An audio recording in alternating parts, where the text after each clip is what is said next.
Tricia here, and welcome to my course. I'm sure you're aware data theft, privacy breaches, and web vulnerabilities are not just a threat to business computers. Each and every day, hundreds of individuals are dealing with identity theft or find their data compromised or even duped out of money. In this course, I will explore various privacy concerns for personal home computer users and explain how vulnerabilities and web securities have now become part of life. You will be taught the best practices for securing common online duties. And when you complete this course, you will have an understanding of different common security terms, become a better secure online bank user, and apply what you've learned for everyday online activities and transactions. You will learn how to identify a phishing attack, reduce the chances of identity theft, and understand the process of social engineering. Also, you will be given access to monitor your WordPress website as part of the course. Try your best to master these tips and always have your eyes wide open.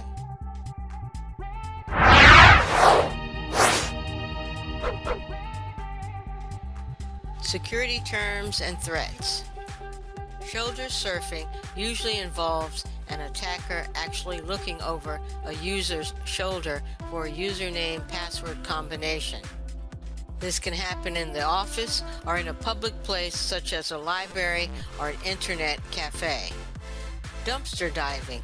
It's a form of social engineering. Much of the personal information is overlooked. It can easily end up in the hands of the wrong people. Garbage collectors tackle not only old paper, but also old hard drives. Persuasion. In a persuasive attack, the attacker puts pressure on the user to disclose personal information. The user may not be satisfied that the abuser is acting in the best interest of the user or the company, resulting in negative consequences if the information is not transmitted. The attacker can also request connection information to update the user's computer. The attacker may also seem to be doing a favor to the user. Pretexting is essentially an identity theft. It's a common social network attack. Under the pretexting, the attacker claims to be someone else to gain the confidence to obtain personal information. An attacker can claim to be a network administrator, a security staff member, or even a colleague or friend. Phishing attacks or malicious attacks consist mainly of inciting users to commit acts such as downloading malware or clicking on a link to a fraudulent website. Phishing is a type of social engineering attack based on deception. Some phishing attacks are easy to spot. They do not look legit.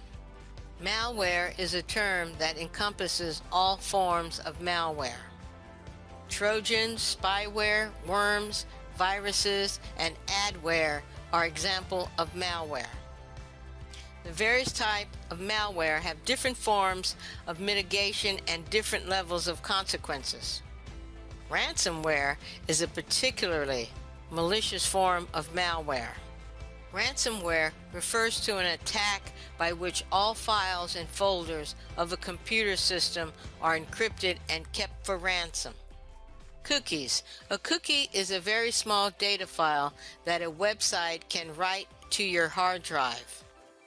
It contains information such as when you visit a certain web page, what you clicked on, and possibly your username and password. Using the information contained in cookies, web browsers allow the users to avoid the connection or other procedures during subsequent visit on the same web page. Cookies are also used to target marketing based on what you have already seen. Cookies make it easier for you to access certain web pages, but they may be considered a privacy issue. Thanks for watching. Let's continue with the next lecture.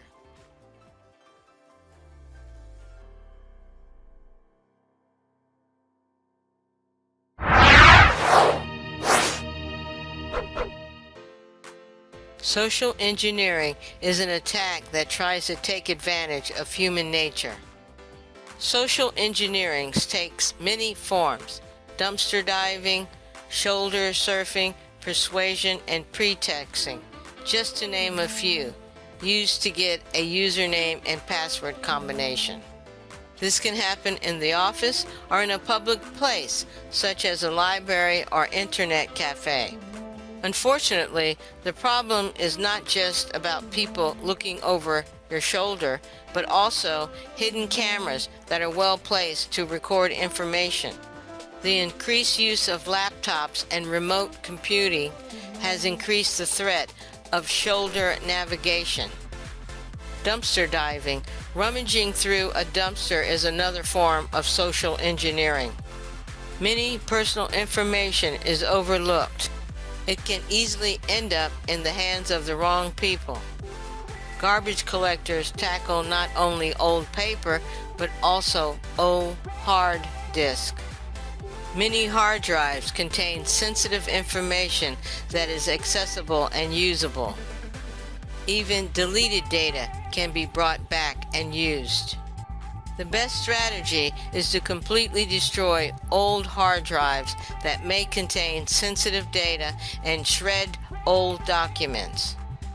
Large companies use disposal teams to destroy and dispose of potentially sensitive data. Using persuasion. In a persuasion attack, the attacker puts pressure on the user to disclose personal information. The user may be satisfied that the abuser is acting in the best interest of the user or the company, or that there will be consequences if the information is not transmitted. The attacker can also request connection information to update the user's computer, or the attacker may seem to be too helpful to the user. In pretexting, the pretext is essentially an identity theft. It's a common social network attack. Under the pretext, the attacker claims to be someone else to gain the confidence to obtain personal information. An attacker can claim to be a network administrator, a security staff member, or even a colleague or friend. The best way to avoid false pretenses is to politely refuse to disclose personal information before you can verify a person's identity information. Keep in mind that most companies have policies that specify who can request personal information, such as username and passwords.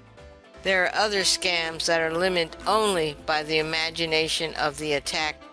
These attacks are particularly effective because they bypass traditional network security and focus on human factors. Thanks for watching.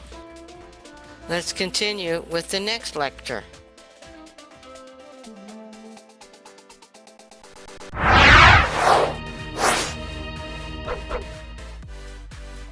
Phishing attacks. As mentioned earlier, these attacks often involve emails that try to trick users into a particular action. For example, by clicking on a link that leads user to a bogus website with a form, allowing them to capture their credential or pass them on malware. The email scan warns you of your right to millions of dollars from a dying prince. Phishing attacks are often easy to detect. For cybercriminals, it's a numbers game. If the scammer sends thousands or millions of phishing email, only a small percentage of people must fall for the scam to be successful. Scams on phishing are also increasing on social network sites. These attackers try to acquire personal, sensitive, or confidential information, often posing as friends or colleagues of their targets. The general purpose of the attack is to obtain information such as credit card numbers, username, password combinations, or bank account details. Here are some examples of phishing attacks. Messages that claim to come from one of the following: an administrator asking you for your username and password. A website such as PayPal asking you to enter again your bank account information and account information. A company that requests confidential information. A credit card company that requests personal information. Such messages may be phishing attacks. These messages have become common in social networks, instant messaging, and email. Whenever phishing is used, the intent is the same: to stimulate a website or identity to access personal information. The communications of a phisher are like reality. They can be difficult to spot as fake. Often, logos, color schemes, and company text are used to make the message or website as legitimate as possible. In the world of network security, many attacks can be handled from administrative level with secure protocols and firewalls. This is not the same for phishing, where user education is the best line of defense. Several preventative measures can be taken to limit and reduce phishing attacks. Check any email or message requesting personal information. Do not click links in email that ask you for personal information. Go directly to the site by typing the URL, the Uniform Resource Locator. Do not enter personal information in a pop-up screen. Protect your computer with up-to-date spam filters, antivirus, and anti-spyware, and a firewall. Open attachments only from trusted sources. Thanks for watching. Let's continue with the next lecture.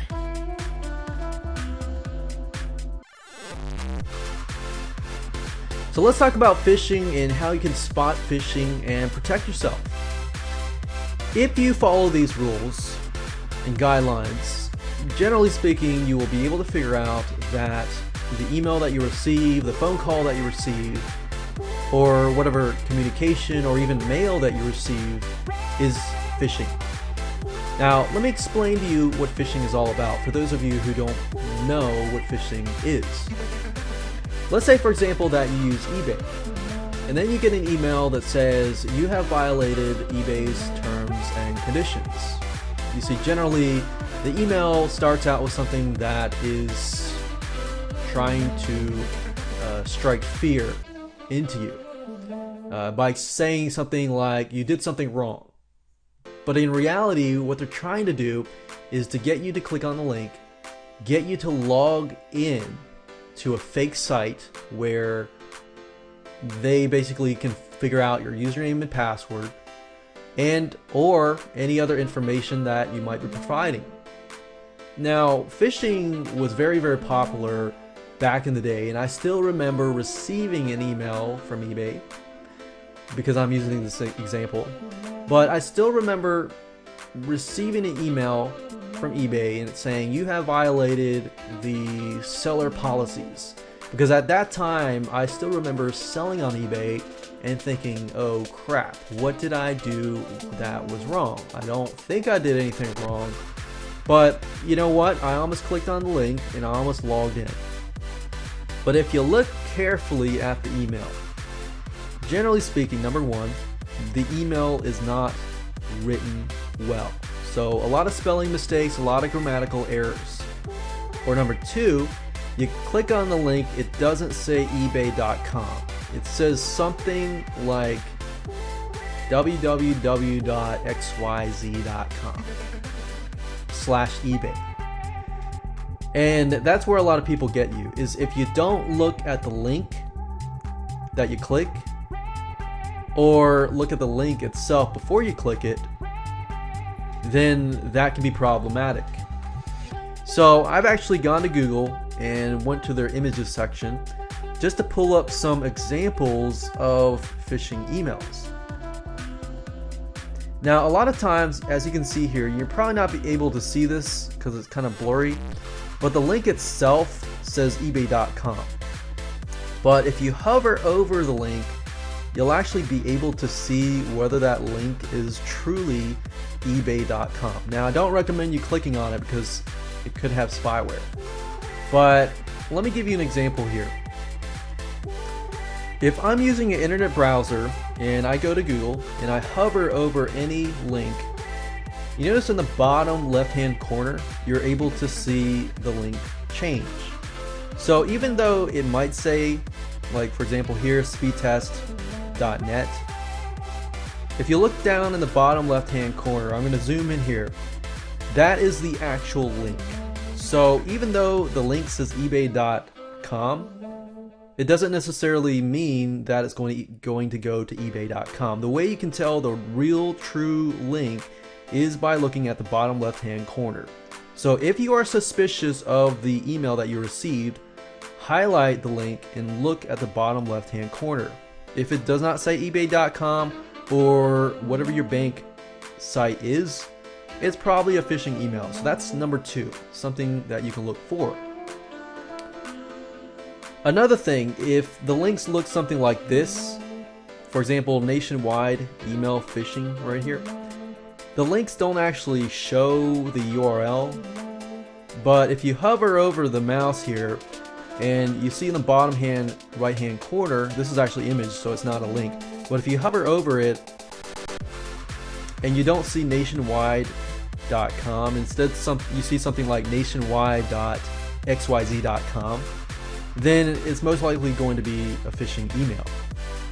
And generally speaking, most people are not going to ask for sensitive information if they already have it. So that's another thing to look for. So those things, generally speaking, are great ways to figure out if the email is trying to fish for your sensitive data. Another thing, if you go to the website, this is a good example here, but if you go to the website, for example, Facebook, a lot of these phishing sites will try to mimic the way that the site looks like. So even though it looks like Facebook, if you look at the top of the URL at the top and it doesn't say facebook.com, then most likely it's a phishing site. So looking at the URL is key. And looking at another phishing email, as you can see, spelling errors, links in email, threats, and anything that brings out, okay, you did this, you did that, you did this, or anything like that.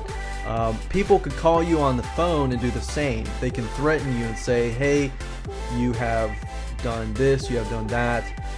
Make sure that you say, okay, if you're truly that company, can you give me some information about me? Now, keep in mind that some of these phishing companies will have information about you. The best thing you can do is say, I'll call you back if you can give me your information. And then you call, let's say for example, your bank. You call the bank and say, is this a legitimate number? And if it is a legitimate number, you can call that number back.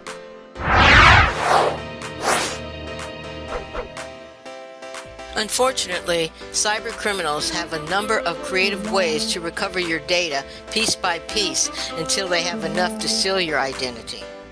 Protect your identity. Maintaining your privacy and controlling your personal information is essential to ensure online security. In addition, it's not just you, but all household members who must adhere to best practices when sharing sensitive online data.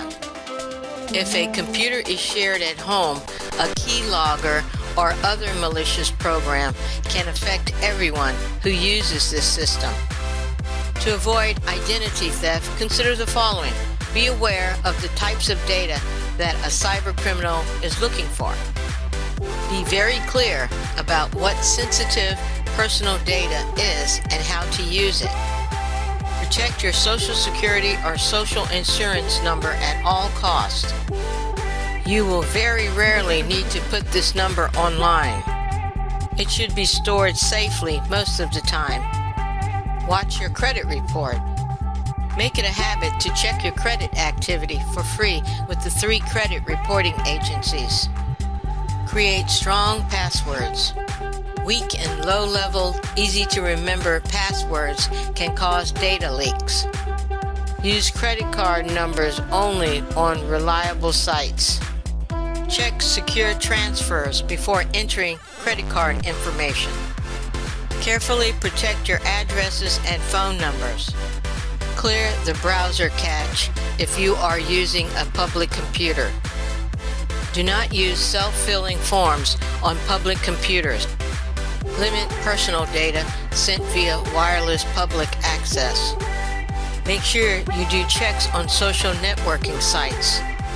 Use strong access passwords on laptops and mobile devices.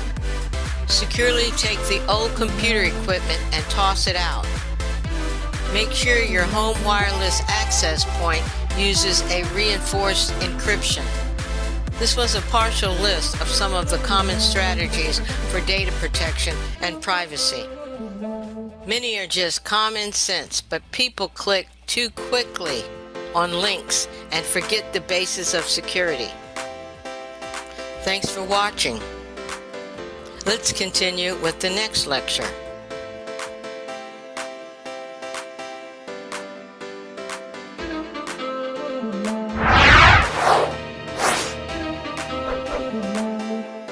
Malware is a term that consists of all forms of malware.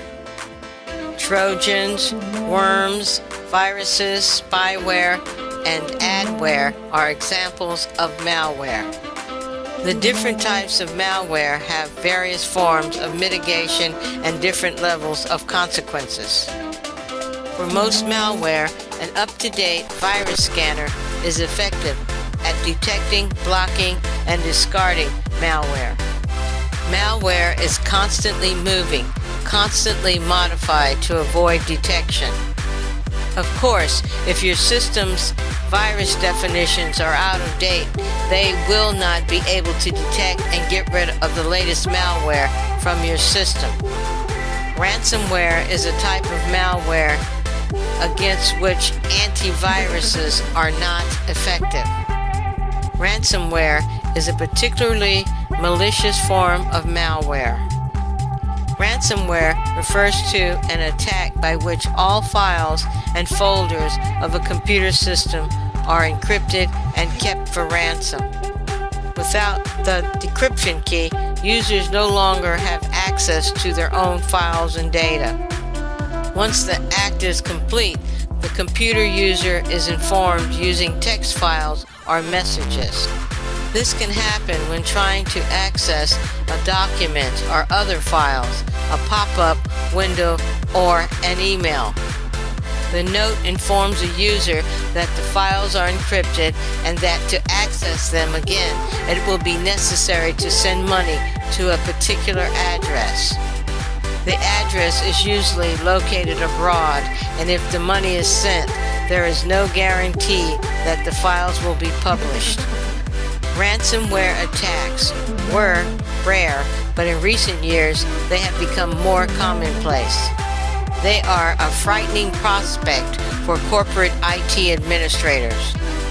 Having a single computer system locked with a ransomware is already a bad thing, but locking down corporate servers and network clients can mean an interruption in business.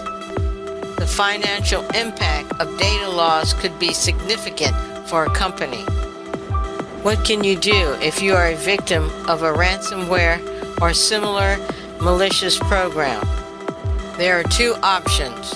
Pay cyber criminals and hope they will release the decryption key, or format the computer, boot with a new installation, and recover backups.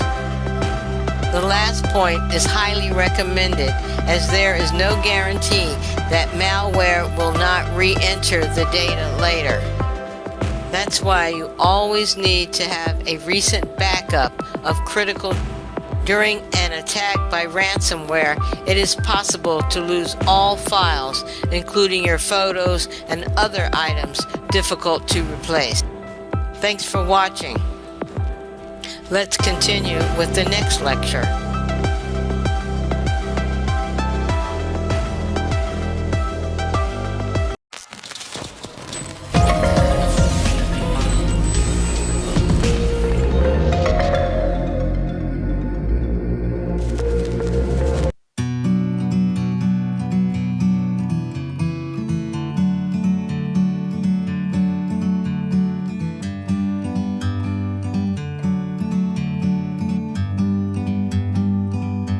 Like a bird on a tree, I'm just sitting here. I got time.